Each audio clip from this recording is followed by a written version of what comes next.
değilim var, beslenir iman. Her yer ihtilaf, şer ve istila, bence bir liman. Gerçekte kitapta yazılı bu Kur'an. Dur bak burada G-Flow Mus'ab anlatır hak kitap, yalan ve hakikat, cabası tarikat.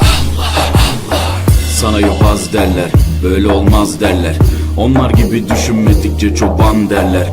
Biz Müslümanız, düşüncemiz hüsnü zandır. Bak istediğin güçle saldır, biz Rabbe müptelayız. İşimde Allah, dilimde Allah, zikrimde Allah, fikrimde Allah, aklımda Allah, aşkımda Allah, aslımda Allah, kanımda Allah. Hasbi Rabbi Cellallah, ma fi kalbi gayrullah.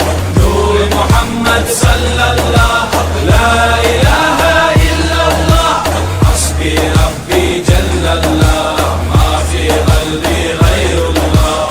Nur Muhammed sallallahu, la ilahe illallah. Bu benden bir davet, nefse ikamet, hem de tek çare Allah. Bu hayat imtihan, şeytandan intikam, sayısız iltifat Allah. Güvendiğin dağlara kar yağar bak ancak Allah asla seni satmaz.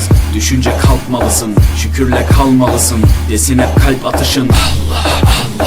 Günahla esti yerler, daha gençsin derler. Bu hayat basamakları, çürük merdivenler. Senden bir istirham, devamlı istiğfar, gereken irtibat. İşimde